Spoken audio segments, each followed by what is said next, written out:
Et voilà. Donc, je vais mettre là. Merci à tous d'être ici. Ça fait super plaisir de tous vous voir. Il y a des têtes que je connais, d'autres non. Écoutez, moi, je vais ouvrir le bal. Je vais parler les 15 premières minutes donc, de l'apprentissage de la programmation fonctionnelle. Et ça va être un petit peu sous forme de retour d'expérience, puisque je vais vous parler de ma précédente expérience. Alors, qui je suis? Donc, je m'appelle Corentin Moreau. Je suis développeur chez Doctolib à Niort. On est une petite trentaine qui travaillons dans ce bureau. Et donc, je suis un développeur curieux et passionné. J'adore mon métier et je pense, comme vous ce soir, et ce pourquoi vous êtes ici. Et en fait, ce soir, je vais me mettre à la place de ce mannequin de crash test. Parce que c'est un peu comme ça que j'ai vécu mon apprentissage à la programmation fonctionnelle. Et on va voir un petit peu ensemble pourquoi. Alors justement, pourquoi? Alors écoutez, moi, ma stack de prédilection, aujourd'hui on est au Jug. Donc dans Jug, il y a Java. Et moi, j'ai fait pas mal de Java dans ma petite carrière. Donc Java, Spring, Hibernate, voilà, une stack qu'on retrouve beaucoup en entreprise. Et donc Java est passé par plusieurs étapes, plusieurs versions. Et en fait, je crois que c'est en 2014, donc on a eu l'apparition de Java 8 avec ces fameux API Stream. Donc qu'est-ce que c'est les API Stream? Ça nous a permis de construire de façon assez concise et expressive des manipulations sur des éléments sur des sources de données, typiquement des collections.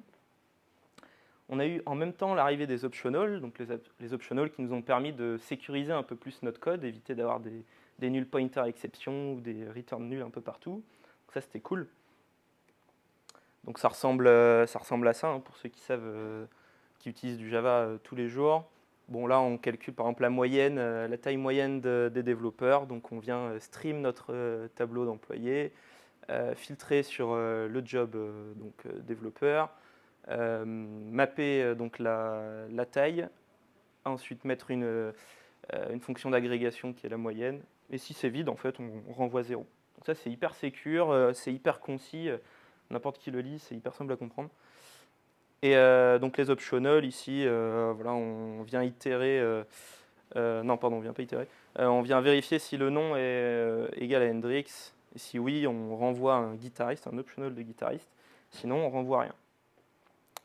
Voilà. Et en fait, moi, je me suis dit, mais j'ai envie d'aller un petit peu plus loin. Je ne veux pas juste faire ça sur des collections. Et voilà, j'ai envie de continuer de découvrir un petit peu tout ce monde-là fonctionnel, puisque c'est d'ici que ça vient. Et en fait, je postule à une offre d'emploi. Voilà. Je parle avec le CTO, tout ça, il m'explique que sa codebase justement est entièrement fonctionnelle. Franchement, ça me donnait hyper envie. Je me suis dit, bon, je saute le pas, je change un peu de stack technique et puis on y va, quoi. Donc je postule, je suis pris. Je me retrouve dans une petite équipe de 7 développeurs à Bordeaux, dans une start-up. Et à partir de là, en fait, on va commencer à itérer sur le produit et en même temps, moi, il fallait que je me forme à cette nouvelle stack technique. Donc en fait, je vais passer de Java, Spring, Hibernate, qui était ma stack de prédilection. J'étais peace and love, tout se passait bien. Quelques petites difficultés, en tout cas avec Hibernate, entre autres, puis de performance, d'optimisation. Et on va passer à toute autre chose, qui est une stack orientée autour de Scala, donc langage multi-paradigme, toujours dans la JVM. Une librairie qui s'appelle HTTP4S, qui est purement fonctionnelle. On va revenir après sur la définition de purement fonctionnel. Et qui est une librairie de client-serveur HTTP. Et un peu l'équivalent d'Hibernate, mais qui n'est pas un ORM, qui est donc une librairie qui s'appelle Doobie, qui est également purement fonctionnelle, donc qui est plutôt un wrapper. On va continuer de faire du SQL et autres. Voilà. Et tout ça tourne un peu dans une boîte qui nous permet d'avoir ce contexte entièrement fonctionnel, donc c'est le rectangle violet, qui est Cats Effect, qui va nous permettre de gérer les effets de bord, de gérer voilà, tout un tas de choses qui sont liées à la programmation fonctionnelle. Et on me promet donc d'avoir un produit qui est haute performance, concurrent, asynchrone, composable. et safe.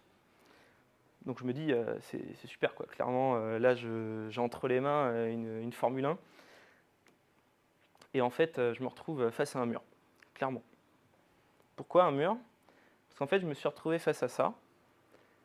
Donc la programmation fonctionnelle, c'est quoi? Quand vous cherchez sur Internet, Wikipédia ou quoi que ce soit, en fait, vous allez tomber sur tout un tas de définitions, des mots qui vont être utilisés dans ces définitions qui ne sont pas compréhensibles pour moi.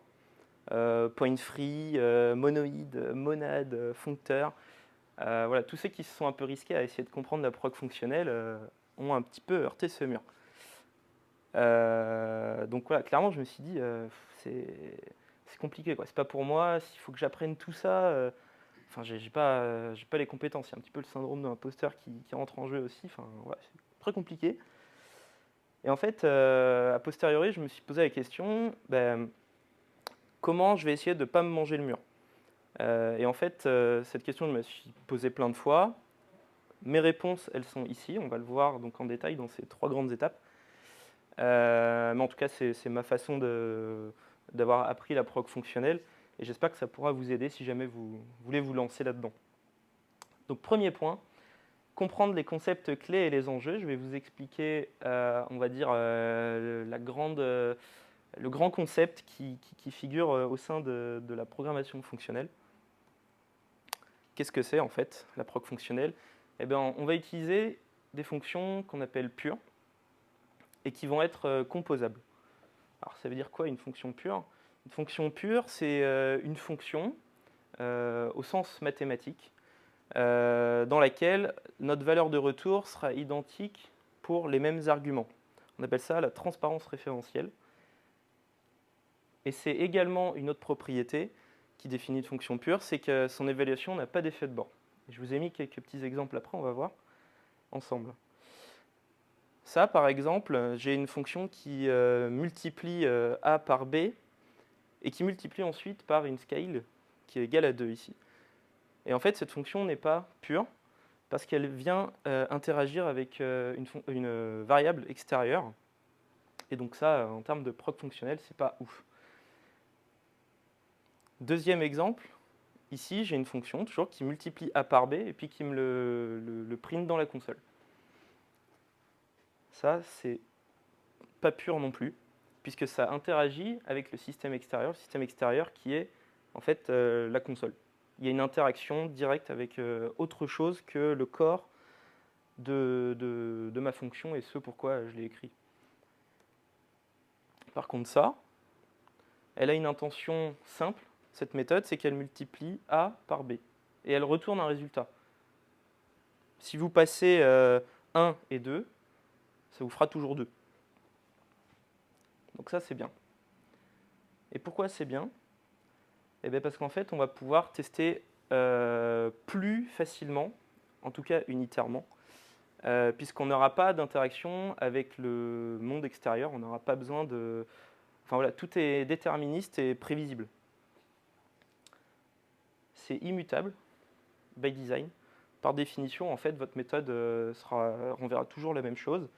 Et si vous composez tout votre code avec des fonctions pures, il deviendra par défaut immutable. Moins de bugs techniques. En effet, vous savez exactement que telle fonction renvoie telle ou telle chose. Et du coup, c'est vachement plus prédictif. Et en fait, voilà, ça va être beaucoup plus simple, vu que tout sera composé. En fait, si vous faites que des fonctions comme ça, ce sera beaucoup plus simple d'isoler justement pourquoi telle fonction renvoie telle chose. Ou pourquoi elle devrait le renvoyer en tout cas. La concurrence, en effet, c'est intimement lié avec le fait qu'on ne gère pas d'état partagé. Parce qu'en effet, toutes ces fonctions, by design, vont être concurrentes. Elles vont pouvoir fonctionner dans des choses totalement parallèles, dans des contextes totalement parallèles. Et donc un retour en force de la récursivité. Si vous vous mettez à la prog fonctionnelle, vous verrez que dans la plupart des langages et des contextes assez fonctionnels, en tout cas le contexte dont je l'ai fait, vous n'apprendrez jamais à faire des for loops. maintenir des boucles et des choses comme ça. Déjà parce que il y a tout un tas de méthodes qui vous permettent de faire ça, de filtrer, de mapper, de réduire, voilà, de faire tout un tas de choses sur des collections et même des objets. Et aussi, pourquoi? Parce que une boucle, c'est un effet de bord. On vient maintenir une variable, mettre à jour quelque chose, maintenir une condition de sortie. Et ça, en fait, voilà, c'est pas purement fonctionnel. Après, c'est un peu puriste de le dire comme ça. C'est pas non plus banni. Mais tout ça, en fait, ça vous conditionne à créer des programmes qui sont, en tout cas, plus sûrs. En tout cas, vous aider à aller dans ce sens-là. Et je pense qu'on aspire tous à aller dans ce sens-là. Donc, toute cette collection, tout ce nuage de mots que je ne vais pas vous expliquer parce que j'ai clairement pas le temps et j'ai pas les connaissances pour ça. Eh ben, en fait, il n'y a pas besoin d'un doctorat en mathématiques pour pouvoir les comprendre. Juste de paracétamol, parce que ouais, des fois il y a des petits concepts qui sont complexes à comprendre, mais je vous invite à aller creuser par vous-même. Ok, maintenant pratiquons. Si vous faites du Java tous les jours, je vous conseille d'utiliser Waver, en tout cas de cette librairie. Elle va vous rajouter tout un tas de structures, de données et de façons de développer votre code. Donc notamment les options qui existent déjà dans Java, mais avec une API qui est plus riche, donc qui va vous emmener vers tout un tas d'autres fonctions et d'utilisation. Les Ether qui vous aident à retourner tel type ou tel type.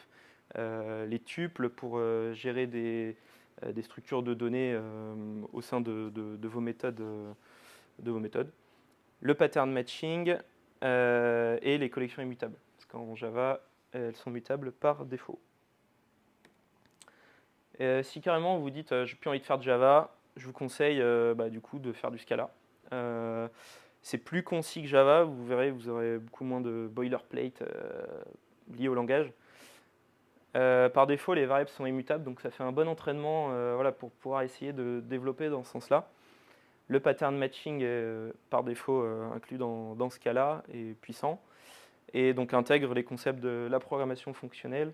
Donc c'est le nuage de mots que vous aviez avant. Et si vous voulez aller encore plus loin, ça c'est donc le contexte dans lequel j'ai évolué. C'est rajouter des librairies d'abstraction fonctionnelle. Donc là, on va vous fermer les portes, on va vous mettre dans une prison, clairement. On va vous dire, non, tu ne peux pas faire ça, tu vas faire ça, tu vas faire ça.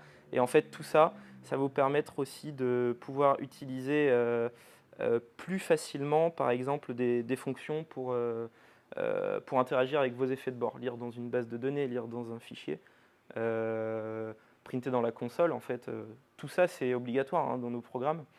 Aujourd'hui, les produits sur lesquels vous travaillez, vous faites forcément des actions avec une base de données ou une API ou quoi que ce soit. Voilà. Et si vraiment vous voulez pas vous faire du mal, mais aller jusqu'au bout des choses, vous pouvez donc faire du Haskell. Le Haskell, c'est donc un langage que j'ai mis niveau expert, qui donc va avoir les mêmes propriétés que Scala avec les librairies d'abstraction. Donc typiquement de la lazy évaluation, typage statique, bon ça c'est pas propre à Haskell, et un langage mature. Et donc c'est un langage qui est fonctionnel et pur by design, c'est-à-dire que tout le corps du langage de programmation est pur. Ensuite, évoluer à son rythme. Je pense qu'il est important de ne pas mettre la charrue avant les bœufs. Pourquoi? Parce que si vous regardez tous les mots à droite, personne n'y comprend rien. On peut très vite deep dive dans le sujet. Par contre, ce que je vous conseille, comme je disais tout à l'heure, il ne faut pas hésiter à creuser dans votre méthode, par exemple. Je sais pas, je vais dire un exemple, B-flatmap par exemple. Qu'est-ce que ça fait un B-flatmap ou un B-map?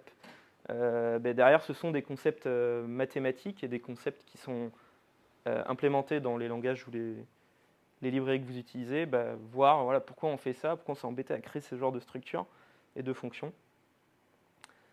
Pair programming, si y a des collègues qui sont comme vous, qui cherchent un petit peu à en savoir plus sur la prog fonctionnelle ou qui sont même carrément un petit peu plus experts que vous, ne pas hésiter à demander.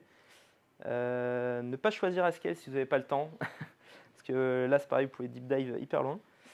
Hop là.